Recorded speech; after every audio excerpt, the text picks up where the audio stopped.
I think you need to sort of take a step back about 50, 60 years and start to look at what the BBC Radiophonics Workshop was doing with things like Doctor Who and a lot of the early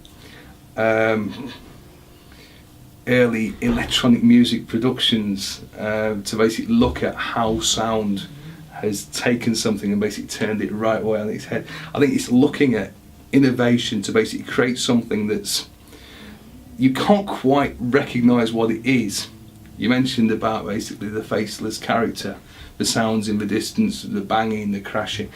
There's been Foley, there's been Atmos, and the whole idea behind sort of loud bangs make people jump. But also as well, the misheard things can also make people think. If you only just hear something, again, it draws it in. Did I hear that? Yeah. Was it right? Yeah.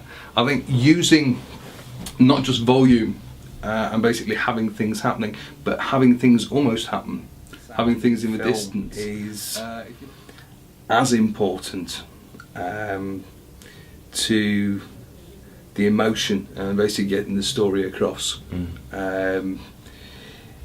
I think somebody once quoted that film is 30% picture and 70% sound. And if you actually take away the picture, if you just had a black screen, for example, and you had particular music playing underneath or particular sounds happening underneath, you would still be able to get emotion across. So it is very, very key. I think somebody else quoted that good sound can save a bad film, but bad sound can ruin a good film.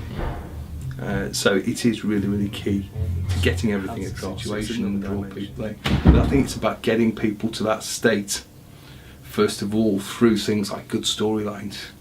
If you put bangs in and crashes in and things like that happening to basically try and freak people out, if the storyline's really cheap and not very good, then it becomes a joke. And it doesn't have the same effect. If you draw somebody in with a story, you make it believable, and then you go, okay, this could be happening for you. Sounds, obviously the 5 different assets: dialogue, Atmos, Foley, sound effects and music.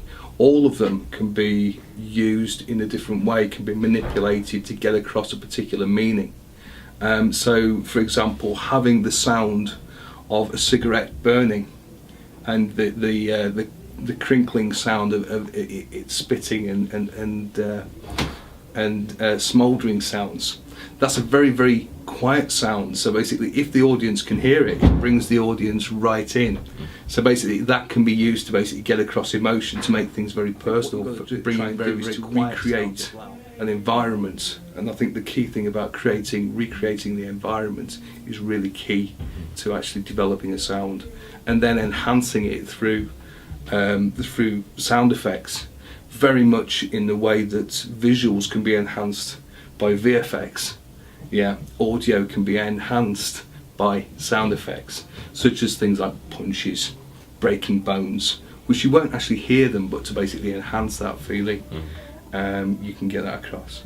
Then obviously the music, tempo, choosing the kind of tempo, again very much going into the kind of style, genre, environment, look at the characters. Silent movies, the whole emotion of a story is carried in a piece of music. You don't have dialogue, you have black cards basically, which are flipped up basically with lines of dialogue on. So I mean, like, music is really, really key in certain situations, but also as well in situations where you want realism. If you're going for kind of very much voyeuristic filmmaking, POV, where you don't want a soundtrack, you don't want a music soundtrack, it wouldn't work with that. I think it's very much down to the genre and the style of the film that's being produced.